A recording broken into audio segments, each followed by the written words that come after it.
Great. It's about 2 o'clock in Arizona, 8 a.m. in Australia on February 13th, and February 12th, it is 3 p.m. in Louisiana. Did I get that right, Brittany? Okay. You did. You don't do daylight savings, so I always get really mixed up. My name is Amanda Risky, and I'm with the Talking About Design team. And Talking About Design is just that. We are a group of grad students starting from a class with Punya Mishra about education design. And it's evolved into our website where we write about design in many spaces of culture, systems, experiences, processes, and artifacts, what we call the 5 design spaces. You are welcome to read that more on our website. And we also organize these design salons and highlight different work about design in education and as well as other spaces. And I have Jen Buchanan and Brittany Hinyard with us today. Before I go into our brief introductions, just to let you know about some upcoming events. On February 19th, we are going to be hosting more of an open conversation about design-based research. And that will be all within Zoom together, not just on Zoom and the YouTube live stream. There will be a form in the chat that you can sign up for information about the website and other things that we are doing. Our next design salon talk will be on March 19th with Michael Rode. And he will be joining a conversation about process design and creative facilitation. Again, I said my name was Amanda Risky, and we're going to be talking with Jen and Brittany today. To give a brief introduction of both of them, Jen and I worked at a school called Think Global from 2016 to 2017, and we recently started collaborating again around a project called Plus Wonder that was organized through our former colleagues at Think Global. She was teaching design and technology and many other things, and I'll let her talk about that. And we've kept in contact, and it's been wonderful to reconnect with her through that. Brittany and I are both cadre fellows this year, and which has been a fantastic opportunity to think about STEM educators and helping us move forward with that. So we've collaborated on a couple projects through that and thinking about our own next steps. Great, and so we're just going to dive into conversation, and I would like to start us off if you both, since we're talking about collaboration in different spaces, I would like you both to give us your definition of what is collaboration. Hi, so I'll take the mic first. Hello, everyone. My name is Brittany Hinyard, and I am a graduate student at Southern University in Baton Rouge, Louisiana. So what is collaboration? I'm a middle school teacher in addition to being a graduate student. And to me, collaboration is where you have individuals that work together and they have a goal in mind that they're trying to accomplish. So working together collectively with a goal in mind. That's collaboration to me. Great. I'll continue. I had similar thoughts with Brittany there, and definitely share that. And I'll delve a little bit deeper into it because you're spot on, Brittany. It's and working together, I guess, to empower each of us to realize our best. But I like to think about it as well of diving in and looking at the values and the world beliefs that we possibly share. I guess that talks to culture, one of the design principles. You know, like the way we approach daily life, the decisions we make, how we socialize, how we view our world, our beliefs, our basic assumptions. Our beliefs, they're all formed on those basic assumptions that we have, and it doesn't matter where we are in the world. Every single one of us has this worldview, this set of beliefs, and when we come together and we share common elements of that worldview and those beliefs, they create a culture. And I guess that's it. When we talk about collaboration, is first delving into a little bit of what it is that we share, and that understanding of where our values sit and where our beliefs are. And from that kind of point, then I think it is about that, looking for those opportunities to empower each of us to realize what our goals are, what our hopes are, what our desires And I think when we take that time to really explore those in collaboration, when we take time to explore each other's beliefs, each other's ideas, each other's hopes and desires, it reflects back on us. And I think we gain a deeper understanding of what our own values are, our own beliefs and our own desires. And from there, we can start to really sow those seeds of collaboration from which to build. Jen, I like what you said about empowerment, because when you're talking about collaboration, when you're talking about people working together collaboratively, the goal is for empowerment. We're working together to improve each other, to ensure that we are being the best versions of ourselves. So I love that empowerment piece. That's absolutely necessary. Yeah. It's interesting, Brittany, as well, like in some of the recent conversations I've had of even just shifting our language around of what we use in schools. And a classic example I used earlier this week is we often talk about schools in being levels of an organisation. And just by using that word levels, we've instantly created a bit of a hierarchy. Level means there's going to be someone at the top and there's going to be someone at the bottom. Just by shifting our language around that to being, say, something as simple as parts of an organisation or parts of a school, we've leveled that out and we've opened those opportunities for collaboration without putting that hierarchy in place. And again, talking to empowerment of wherever you sit in the part of the organisation rather than the level of organisation allows you to be empowered in that position. Great. You're just on mute there, Amanda. Thanks. No worries. I appreciate that. Thank you both for your discussion there. I think it might help if we kind of frame your current context too. I heard different like empowerment as well as looking at goals. Jen, I know you work at a school and across schools. Brittany, you focus a lot on teachers and helping out teachers. So if you could both just talk about your context a little bit for people that haven't seen the post yet, our pre-post interview. Go ahead, Brittany. Okay, awesome. So I am a middle school science teacher, and as far as the context is concerned, I have been teaching for over 10 years in middle school science.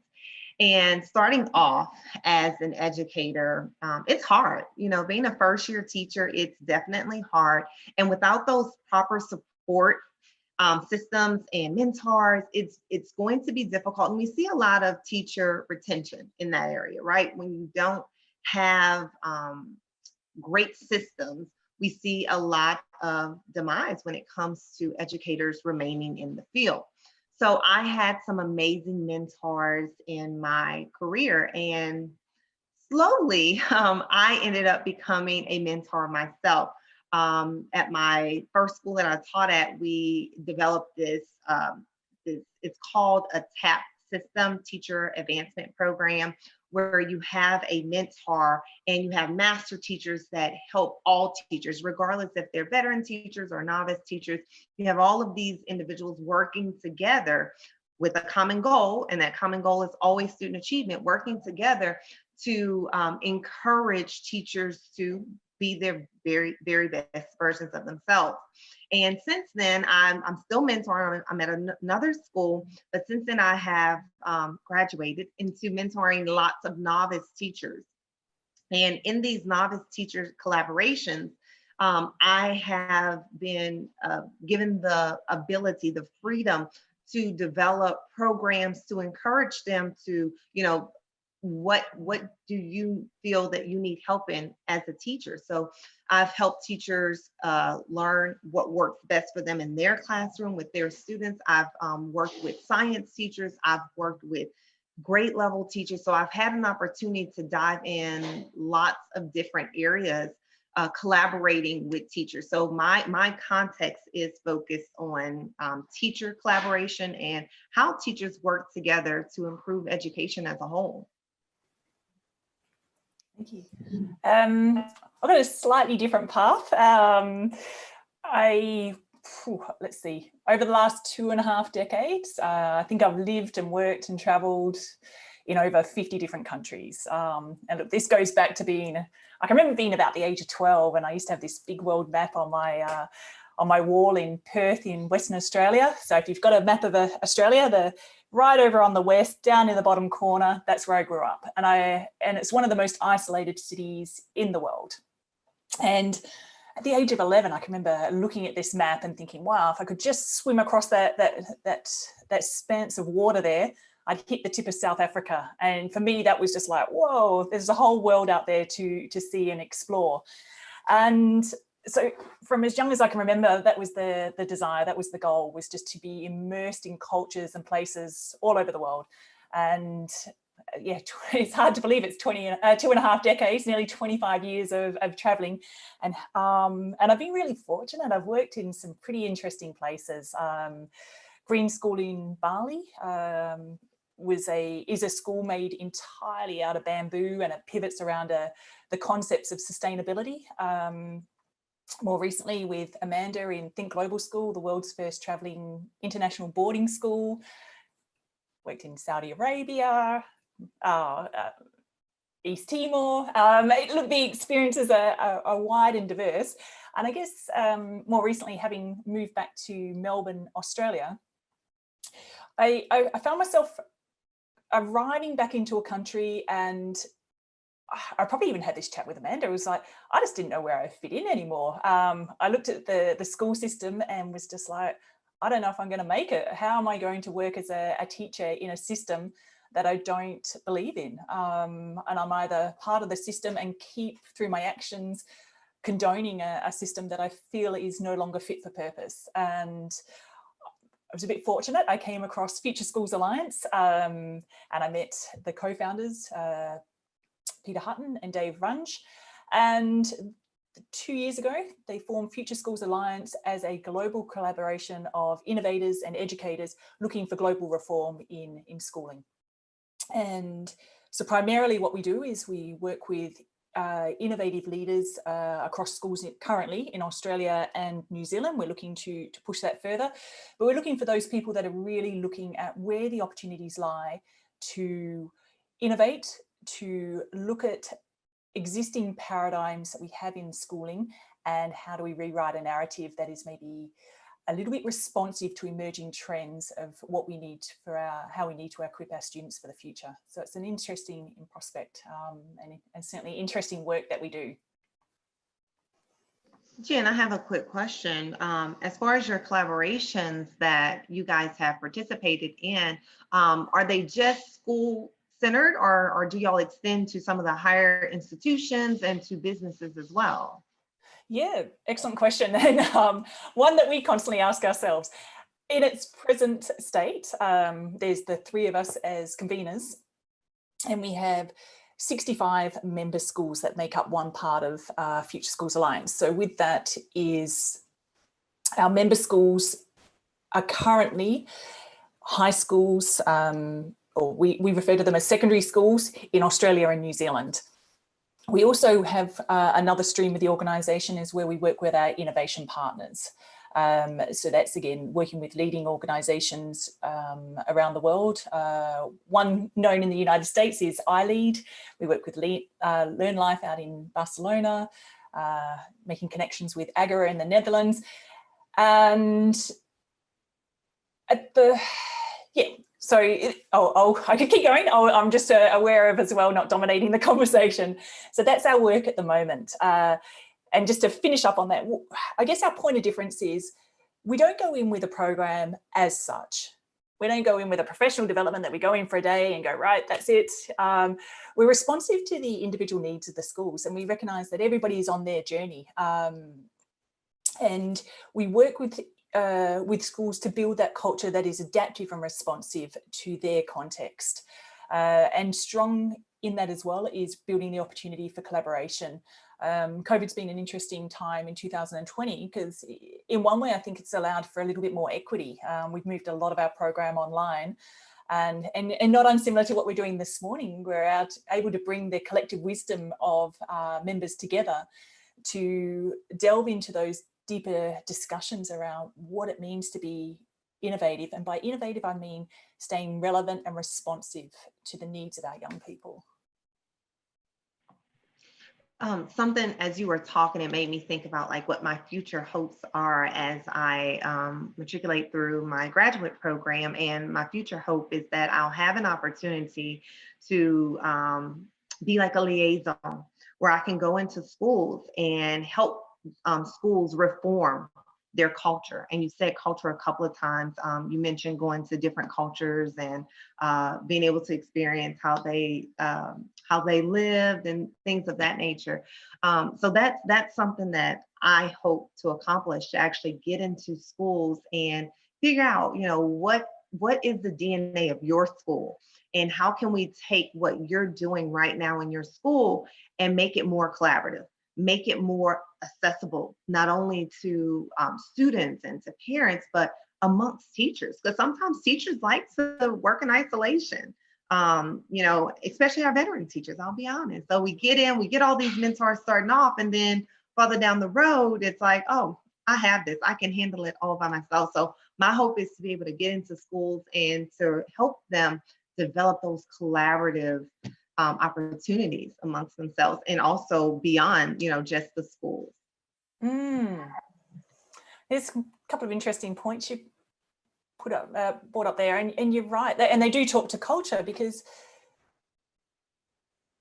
we're very, very good as educators at putting another strategic plan in place. And you can jump onto any school anywhere in the world, and you can have a pretty good look at a strategic plan of where they're going for the next 5 years. And I'll tell you what, you can jump on the website and look at any school, and they'll have their values listed up there: integrity, equity. But then you walk through the front door and you go, hang on, there's a bit of a disconnect here. You walk into a school and, you've got a trophy cabinet, and you've got your banners hanging of just like who's won first in a swim race or whatever it might be. And you're just like, hang on, you talk about equity on your website, or teamwork, whatever it might be is your values. Walk through the front door, and what you're saying you celebrate is high achievement. I went for a drive yesterday, and there's a school I passed, and they've got this big billboard out the front, and they've got a photo of a young boy on there, and he's scored, the equivalent of a 99.9 on his end of year exams. Again, reinforcing what we celebrate. You scan any newspaper in Australia over the last 2 months, and it's again all these students that have achieved high scores and schools that are at the top of their rankings. And it makes you question, what is it? What are the values that we actually we want to celebrate and honour? How do we shift that conversation? How do we rewrite that narrative that we're empowering every young person where they are in their journey? And back to your comment before about educators and teachers and maybe veteran teachers, that's the work we go into. We work with schools and we look at where their current school culture is. Where is it that they sit? And then working with all of the staff, empowering them to recognise where their aspirational vision is. And then we start doing the work of how do you take them on that journey? How do you take a school that is in a current school culture? How do you craft a new narrative with them to move towards their aspirational vision for the school and for their young people? Now, not to get off too much, but just hearing you say that, it makes me think about some of the barriers that occur as you try to shift these cultures, because, even amongst, a school where there's like 45 teachers at my school, and when a new initiative comes out and we're like, okay, I'm not doing that completely, I'll do bits and pieces of this. Like, for example, a big example is in Louisiana, we have recently changed standards for our science teachers, and we went from what's called grade level expectations to Louisiana-like next generation standards, science standards. So it's been a difficult shift for us.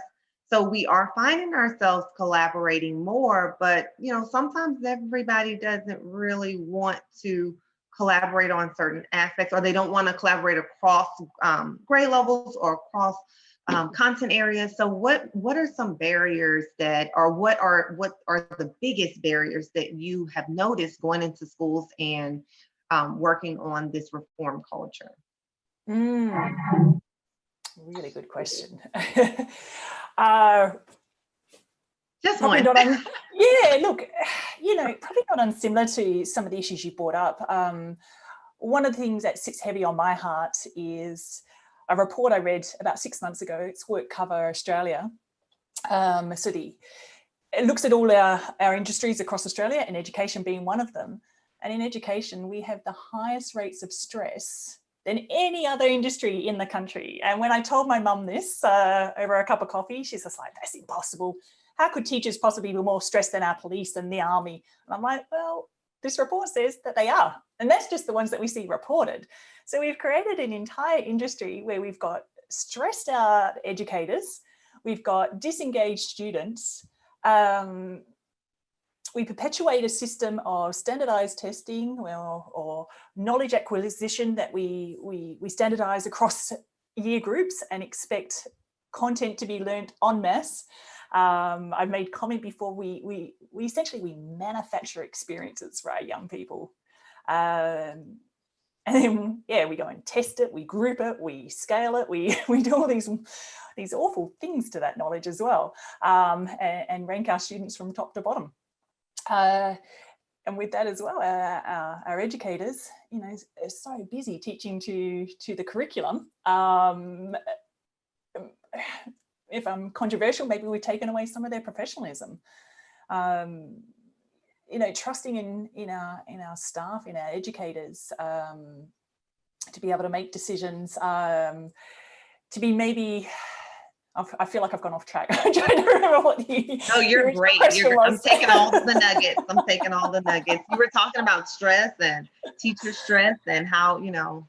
We don't talk about it, do we? We don't talk about it with our staff. Like I find on a couple of calls, I just put that right out at the beginning. You know, you're an industry with the highest stress rates in Australia. And I'm sure if you looked at the US, the statistics would not be unsimilar. So let's start with that. Let's start with a system where everyone in the organisation, be it staff or students, felt they had the opportunity to flourish in their roles or in their experience, or they had the opportunity to feel empowered, to be valued, to be heard. Let's start that first, and then we can worry about what the curriculum says we have to do. Let's get that right first. So I'm hearing mindset. I'm sorry. I'm just hearing mindset as you're saying that. I'm like, mindset, like that's a big thing. Like there's like currently there's big talk about growth mindset. Like if we can just get the mindset correct. I love that. I'm sorry, I'm just taking nuggets. I also think it brings up, like, teachers make an incredible amount of decisions every day, and they're asked questions too. And that gets into it. And you both have mentioned isolation that teachers feel, or schools geographically, Jen, that they might feel isolated in different ways that way. There is one question from online I wanted to get to, and it kind of builds off what Brittany was asking. So to what extent are educators, and this is from Stephen, to what extent are educators constrained by their own imaginations for what school could be? Jen talked a lot about some issues that many schools face, but this could be within a school, or this could be within like a teacher within their classroom, or within their department or grade level, or whatever, however you want to scale that as well, Brittany. Well, what I noticed is that, you know, with curriculum, we have to, of course, teach the curriculum. Jen started talking about the standardized test, which is a big thing. And I mean, it stresses the kids out, it stresses the teachers out, because teachers in Louisiana, we have this value added model where when students don't perform great, then we are not necessarily reprimanded, but we don't get an increase in pay. So as far as curriculum, the curriculum is there. But in my district, especially in my school, our principal has given us the freedom to take our curriculum and tailor the curriculum to our students. So we have as much opportunity to be creative as we want. A great example of this is recently my colleagues and we presented at the NSTA conference, the Engage conference. And what we presented was about pollution, water pollution, land pollution, air pollution. We developed a problem-based unit on pollution, and we collaboratively worked on this. Now, is it specifically in the curriculum for 6th, 7th, and 8th grade because we had a 6th, 7th, and 8th grade teacher participating? No. However, there are bits and pieces that can be used in 6th grade, bits and pieces that can be used in 7th grade, and the whole unit can be used in 8th grade. So being able to collaborate with the 6th grade teacher and say, hey, this is what we need the students to be able to do. 7th grade, this is what we need. Okay, let's create this unit that focuses on ensuring that all of the concepts are intermingled, but we had that opportunity to be creative. And in the pre-interview questions, I linked that project-based learning activity. So anyone it's on Teachers Pay Teachers, but it's a free resource. Anyone can use it, and it's something that my colleagues and I developed collaboratively. So we have that creativity, and I do feel that it's ultimately up to the principal how much freedom you get to allow the instruction to meet the student's needs. I just when you just said that last little bit then, Brittany, 2 years ago, just before I joined Future Schools Alliance, there was a school here in Melbourne, and I can remember just a little story to illustrate that point. I walked out, it's a beautiful sunny day, and I walked outside, and there's a young teacher, a new graduate, been in the profession something like 8 months. And she's got her students, her class out on the grass, and they're taking their lesson under a tree. And as I walked past, I was in a role as the head of secondary there, and she kind of, I saw her just kind of freeze a little bit, and she turned to me and she's just like, "Is this okay?" And I was like, "This is wonderful. Like, let's just enjoy." But there was something deeper in that question. The system that she'd come through, the training that she'd done at university, or her own worldview around what it meant to be a teacher. It's one of the only professions where we've all gone through as had the experience as a young person, and then you come into it as a teacher. But somewhere she'd carried this idea, this worldview of what it meant to be a teacher. And stepping out of that and crafting a new narrative or a new paradigm of what that could look like, even just something as simple as taking your class out and sitting them under a tree during a lesson. For her, it was a big step. And you've just said it though, Brittany, as well, of just like, let's empower those educators that we work with to look at how you deliver the curriculum. Yes, you're stuck with the curriculum that you have to deliver, but there's no mandate there of how you deliver it. You can take that in any direction. But yeah, I think that's an interesting one. You mandated what you have to teach, but how you deliver it, how you work with the students, the relationships you build, the joy you bring, that's entirely on you. I'll mute Amanda. I agree. How do these new narratives, how do they translate into practices, culture, norms? Brittany mentioned some about within freedom, that principals can give their teachers freedom, and Jen illustrated that, but how can this translate into those norms and cultures? That's a great question. So looking at the literature on collaboration, there's a lot of literature, especially on teacher collaboration, that focuses on shared leadership. And if a principal is willing to share their leadership, share their role, their authority, that empowerment, they can empower their teachers. So if they are grooming leaders, if they're grooming future principals and future great teachers, then that's going to infuse the culture of the school, because the principal in essence is saying, I trust you to do what you need to do. And the teacher in essence is saying, you trust me? Well, I'm going to be great. I'm going to do whatever I need to do to be great. So I feel that when, principals are willing to share leadership, when principals are willing to let their teachers be creative, create masterpieces, then they're going to get product. I mean, it may even attribute to student achievement. If I can develop lessons that are going to be relevant and real to my students, I can't go and talk to my students about glaciers. My kids don't know about glaciers, But if I talk to them about a hurricane, which we just had like 3 or 4 this season, then that's more real and relevant to them. So if my principal gives me that freedom, that luxury to believe, and they believe in me, then I can see that infused in the culture within the school because the principal believes in his or her teachers. Mm.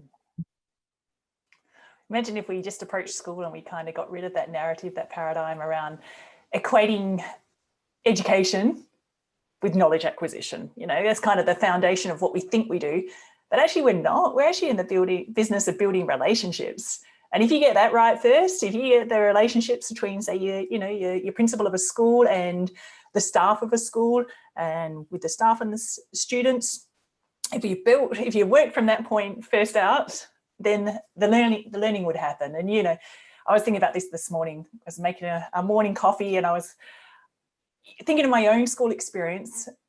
And a few decades on, what I do remember is those teachers that inspired you or knew something about you. And I was thinking of I've got a niece who just started high school last week, and in conversation with her, all she's talked about this week are the friends that she's made, which teachers she likes. And I asked her about homework, and she said, I know I've got some homework, but I'm not quite sure what it is. That's not her world. She needs to feel secure, trusted, valued as an individual first, before any of that knowledge that she has to learn over the next 7 years, before any of that takes priority. And imagine if we just flip that. Imagine you started school and you spent the first half of your year just building those relationships. I love what you said about relationships. It made me, when you were talking, it made me think back to my mentors, and both of my mentors that I had starting off in education have left this earth. But just thinking about how they invested time in me, I mean, they were not mandated to mentor me, right? And sometimes we get those mentors that are mandated. So we have to collaborate with person A and person B, and we have to forge these relationships that we really don't want to forge. But with my mentors, they both chose to develop me. So I don't know if they saw something in me, or if they realized how bad I was struggling. I don't know. But the fact that they decided that, I'm going to take this person, I'm going to help mold them, I'm going to, have relationship with this person to encourage them. I think that was so important, because without those mentors in my life, I can admit my first year of teaching, not only would I have failed, I would not be teaching 10 plus years later. So those relationships were vital to me as a person. And that's pretty much what I want to do with teachers that I have to mentor. I want to form relationships with them, and I want them to feel as if they can come to me and they can talk to me, and we can work on things. And it's not a judgment zone. I'm not judging your teaching. What I'm doing, I'm trying to assist you, to be your best version, and in turn assist me. If I'm doing things that you don't like, or things that you don't think are great, let's talk about that. Help me to better myself as well. So it's not a one-way street, it's a two-way street. Absolutely. And that'll continue to ebb and flow in that role. I just had a thought. I remember about 6 months ago, I was having a conversation with a colleague of mine who's the deputy principal of a little school up in Brisbane. And I might have been a little excited about Future Schools Alliance and some of the ambitions we have. And I'm like, my glass of wine in hand, we engage in this conversation. And he kind of turns to me at one point and just says, whoa, Jen, you just have to ease off a little bit. And he said, look, truth be known, I'm exhausted. I've been in this education game way too long. I'm 10 years from retirement. I've got all my systems in place. I just need to get to the finish line. And as I stood there, I can remember my heart just dropped. And I've got another niece who's 5 and started primary school this year. And she's just this energy. She's just, wherever she goes, she's this whirlwind. And I thought, oh my goodness, please don't let her be in a school with a principal that just wants to get to the finish line. If she's 5 now. In 10 years' time, when this principal retires, she's going to be 15. And please don't let her be in a school where they've got all the systems in place. Please be in a place where they're responsive and adaptive to emerging trends that will set her up for the most success, or set her up for the success she needs, so that by the time she hits 15, she has been in a place that is responsive, adaptive, and knows her as an individual. And I guess that's it. For educators, it is tough out there, but we cannot sit back. We cannot sit back and just go, all the systems are in place, because we're at tipping point. And if anything we've learned from the last year in 2020 is that we're amazing as educators. We have, if you look at the job that educators have done around the world, and I say this to principals out there, have a look at your staff, because your staff are amazing. They have responded, they have adapted, they have shown that they're able to pivot ever so quickly. And at every point, they've had their heart or the needs of their students at the core, at the heart of what they do. And this just needs to be celebrated and captured and developed. Because I take my hat off to, if there's a teacher on one of these calls at the moment listening in, I take my hat off to you, because what a job you've done over the last year, and will continue to do so. We're not through this, and we need to keep responding and adapting, and hang in there. The word adaptive kept popping out to me as you were saying that, and just thinking about how students have changed in the last 10 years. If we're not they are more technology driven. I have a 5-year-old and a 7-year-old, and they love the technology. So I have to limit the technology. But when I was in high school, cell phones were just coming out. And when I first started teaching, we were just getting to the point where iPhones were like a really big thing. So if we're not adaptive, we're going to do a disservice to everyone. Yeah, not just to our community, to our society, to our economy. Everyone will be at a disservice if we're not adaptive. So that word just kept popping out when you were speaking. And even with that, I was just going to say, with that, we have to change our mindsets as a generation. We're all in different generations, but older generations, working with them to shift mindsets, because we will be stepping into, we are in a space, we're not stepping into it. We're in a space right now where we are all having to continually unlearn in order to relearn. You can read Future Shock from 1970. We knew we were going to be in this space. This is, learning does not finish at the end of year 12 or the end of university. We are going to have to keep retraining to stay relevant. And with that will be a lot of intergenerational learning. We have to shift away from a mindset of thinking of it, and I said this earlier on in the talk, of shifting away from levels of an organization. We have to shift really to be thinking how we work together as parts, because we're coming in with different skill sets and mindsets, and we are in the organization, we are continually having to learn and adapt. And I use an example when I talk about this with my mum, and we talk about technology. I bring out a mobile phone, and I said, Mum, how ludicrous would it be if I was to sit here with my mobile phone right now and to bring out a notebook with all the phone numbers written down? It's just, that would be using the technology not to its full advantage. If I had to carry around with it a notebook with all my phone numbers in it. And this is where we're at. We're at a point where we have to keep adapting and responding to emerging technologies that are changing the way we teach, and being able to learn from generations that are our digital natives as well, that have grown up with this. We've got to listen to them, because I'm sure we've all experienced, we have amazing technology out there. Brittany, you just talked about your young children and how they use it. Being responsive and being able to learn, and how we work together. You both have talked about mindsets and then the importance of relationships amongst teachers, as well as teachers and students. And we had Sarah Fine, she spoke with us a few months ago, and she talked a lot about soft skills and where students are doing their learning, and talks about that within her book as well. And with the mindsets and with these relationships too, are they conscious? Are they implicit? And if we make them explicit, does that make them easier to be changed? Like, how do we figure out how to bring in these adaptive things to make sure that they are, I don't know, foregrounded? That's a really interesting one. I'm still in the beginning of trying to articulate this, so I might stumble through, but we were crunching some numbers the other day, and formal education, like going to school, let's take a secondary school student, a high school student. If you work out the hours in a day, well, 24 hours in a day, if you take out 8 hours and you put that aside for sleeping, and you've got your remaining hours there, and then if you take out hours for like that you're on school holidays, and then you work out the actual time that you're at school, it's about 17%.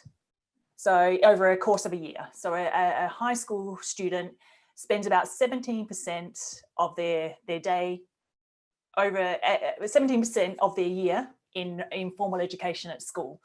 And I often think, you know, schools are so laden with their legacy that they've inherited, and trying to shift that whole system, it might be a little hard.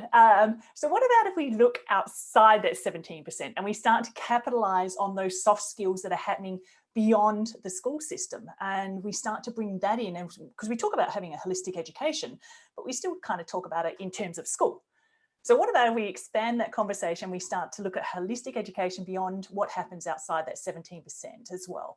So that's, you know, our young people that are caring for elderly relatives, the ones that go and have their part-time jobs, the ones that are volunteering at a summer camp, whatever it is that they're doing, there's opportunity there to start to bring into the conversation those soft skills, so that our young people are even recognizing what it is when they go off and do a summer camp where they've shown those leadership skills, where they've been responsive to, I'm going to say emerging trends as well, but where they've, you know, some of those conversations around what the skills are needed for the future of the workplace, highlighting with them now where they're already on that path. It's not, we talk about the future as it being something down the track, but the future is actually right here, right now. It's so that's where I'm grappling with at the moment, if just trying to understand or trying to look at ways that we can look at beyond the 17% and all the extra stuff, all the sporting groups, all the family engagements, where the soft skills are being shown and developed. Brittany, over to you. And what I was thinking about was, if we think about that 17% that you kind of mentioned, beyond that, what do we do beyond that, right? We have our friendships, we have our businesses, you know, we have our families, and all of these areas require collaboration. So you're collaborating in everything that you do. In other businesses, they're collaborating. Like, you have to have these collaborations. So maybe it takes a second to say, okay, let's reset. What do you do during those types of collaborations? You're working together with people. Y'all are developing plans and ideas together. You can't do life without collaborating. It's impossible, right? Can't have babies without collaborating. You can't go to church without collaborating. Like, there's collaboration that must happen. So I guess it may take that type of explicit statement. We do this, like, this is what happens. We collaborate in everything that we do. And you mentioned about the soft skills. Well, how do you become a better speaker? You talk to your friends, right? Y'all discuss important, I'm sorry, my y'all from Louisiana, you all discuss, you know, all kinds of things and dreams and aspirations. And, you know, this is where you learn to first publicly speak in front of your friends. So these things are happening. It's not that it's new. It's just merging it into a different context. So I guess that's what I thought about. Absolutely. I concur. That's great. I'm shifting to some of the questions that are coming in from online. And some of you touched a little bit on this, but I'm going to pull back to Jen, to your definition of innovation as well. Melissa said that she loved the comment about an innovation, staying relevant and responsible.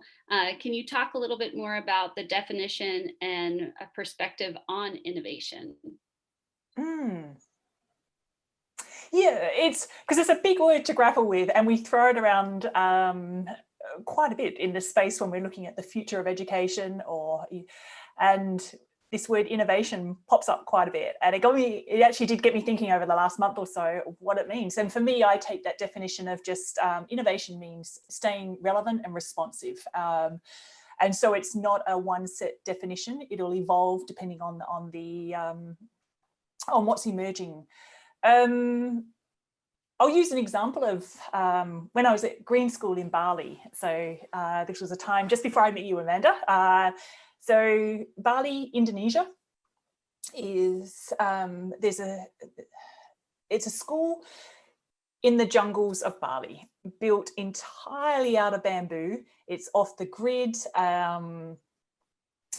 grows all its own food, and it really is a school where it pivots around the concepts of sustainability. An international school, so it has students from all over the world, plus they have a program for Balinese students, a local scholars program. And I'm going to use a personal example, if that's okay, around just where I experienced innovation. I got to meet one of my idols out at Green School, Jane Goodall. So the conservationist that has spent her life working with chimpanzees and spent her life looking at just how we, how can we conserve our world that we all share. So on this day, I'm thinking, oh, how exciting, Jane Goodall. I've got to, tick, I'm going to meet one of my idols. And at the time I was teaching in creative arts. And she comes out into our studio, and I use that term loosely because it was basically just a kind of a cover over a a cement pad, and she spends some time out there, and at the end as she's about to leave, she pulls me over quietly and she's just like, so how are you responding to the values of Green School? Essentially what she was asking me is just how was I being sustainable in the practice? And I'm like, oh my God, she's spot on. And I look around, I think, I'm not sustainable at all. Our studio is full of all these toxic paints and sprays, and look, it wasn't as immediate as this, but that was, I came to realize, I was just like, there is nothing sustainable. I've just taken an existing program that I've done for 10 years in schools around the world. I brought my program and I've plonked it down in the middle of Green School Bali, a bit of a, surrealism over here, a bit of lino printing, might have branched out and done a bit of street art if I was feeling edgy. And, but I really hadn't responded at all. Anyway, this took me on this amazing journey with the young people, the students I worked with, and we ended up creating a program where all of our materials had no negative impact on the environment. So went on a journey of learning all about pigments and how we made all our own paints.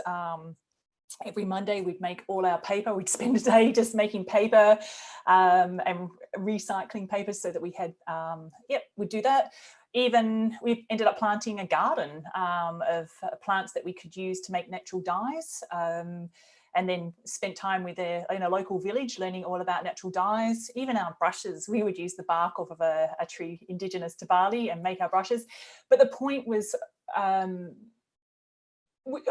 call it a moment of being slow art, so kind of on the back end of the slow food movement. But I was also just taking that time just to be aware that there is not a disconnect between us and the world around us. How do you work in sync with that? So I use this story as innovation because it was contextual to the experience I was having in Bali. And it certainly left a footprint and a practice that I continue. But we often, I may have, that situation at Bali, I had just arrived and I just took what I knew. I had my worldviews. I had, I call it my toolkit, and just bought it and I plonked it in the new place without spending the time to explore what the ideas were around me, what the values were around me. But once I did kind of take that step and got to explore it, then I got to evolve it to the next step, test out ideas, and finally transform, where I got to put those actions into place. So that's my very long-winded definition of innovation with an example there. So Yes, if anybody would like to know more about natural art and pigments, and feel free to send me a message after. We can go on a totally different tangent. I like how you, in that example, you talked about the real world experience, investigating the pigments and actually using that to incorporate into your class. And that's one thing about working with other people. Everyone comes with their own strengths. And that's in your situation, you use a question someone asked you to dive deeper into who you are. And with collaboration, I feel that as we work together, I can build on your strengths and you can build on my strengths, and we can use these strengths to better ourselves.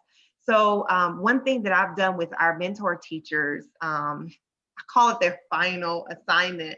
At the end of the year, what I allow them to do, and it's hard because, people don't like, as a new teacher, you don't really want to talk in front of people and you feel like you don't know much. But what we do for the final project is teachers are given an opportunity to figure out what they're great at, whatever you're great at. I don't care if it's education related or not, if it's a video game, whatever you're great at, present that to us. Do a professional development on that activity. And here we get to see how you take something you're passionate about and share it with everyone else. And I love that activity because it shows everyone you have something that you bring to the table. You're not bringing an empty plate. You're bringing something to the table. So when you mentioned that, I thought about that. I just love that.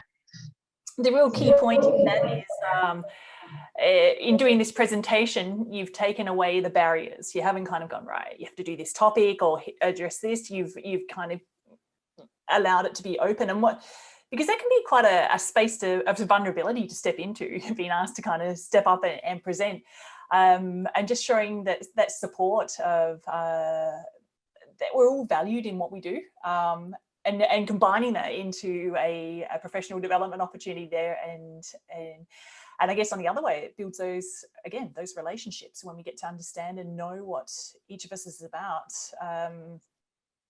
We feel much more trust in the group. So yeah, I applaud that, and I'm hoping that the audience, as I was listening to that, you often listen to one of these talks and you remember about 10%, I think isn't it, that we remember from talks, and I'm sure there's going to be people on this call that'll just go, that's what I'm going to do. You've given a gold nugget there of advice. I think that's brilliant. Yeah, and to continue on that line, as far as those gold nuggets, and there have been many during this talk, so I really appreciate both of you sharing and asking each other questions and whatnot. One other question that we have from the folks online, from Kevin, and you've touched on these too, so I just maybe highlight some that we haven't discussed yet. So what are some strategies for improving energy, or for shifting mindsets, and for empowering teachers in a school? You both have given some so far, but if there are any that you want to add, is this in the hands of the administrators? Is this more of grassroots that needs to be built up from teachers? And are there any additional success stories that you'd like to share that kind of talk about that improving energy? Strip back the stuff that we do. Get rid of staff meetings, weekly staff meetings, and just we're so quick to add to a timetable or add to a calendar, right? We're going to put another thing in. Almost need to go, right, strip it right back. If we add something to it, take something out, and just give teachers just some time, and question why we're doing things. Is it relevant still, or does it have an existing legacy that we feel obligated to? So having those honest conversations. What do we need to keep? What can we get rid of, and strip it right back? There you go. That's my one little bit of advice for anyone on the call. And what I thought about was making it meaningful. Don't just tell teachers, do this and that's it, Let's make it meaningful. If we're going to say you have to participate in a professional learning community, get the teachers to buy in by making sure it directly impacts their classroom instruction, that it directly impacts their students, things that they can take away.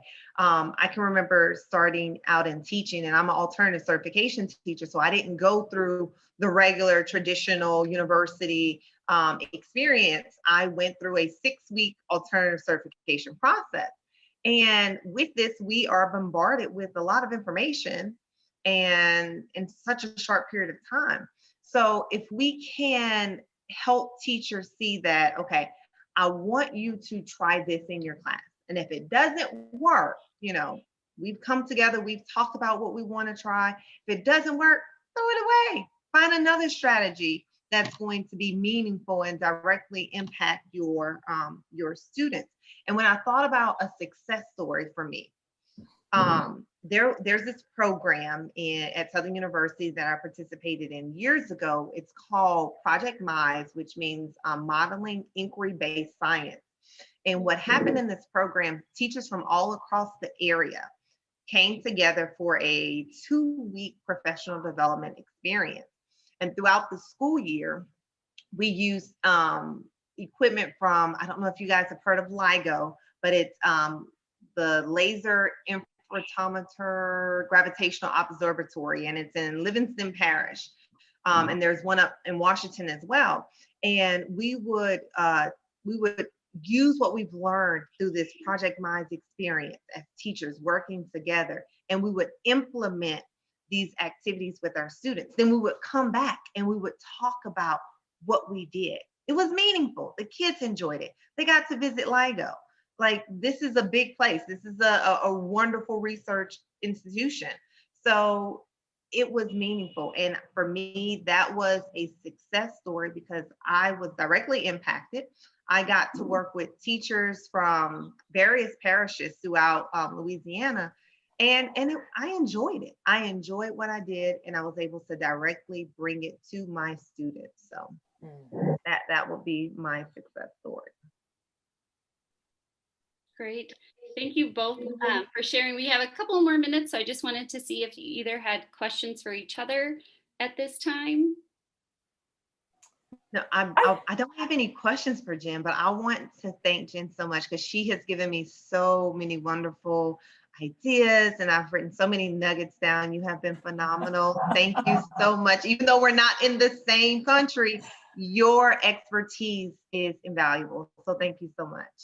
That's very kind of you. Thank you, Brittany. And likewise, just being in this conversation today, just feeling renewed, because I guess, you know, sometimes when you step out there and you're trying to do things that, and I use the word different. I try to avoid the word different. I'm going to say when you step out and you're creating the new mainstream, it can be a bit of a vulnerable space, and it's so much easier to well, it can feel like it's easier just to fall back into what we've always been doing.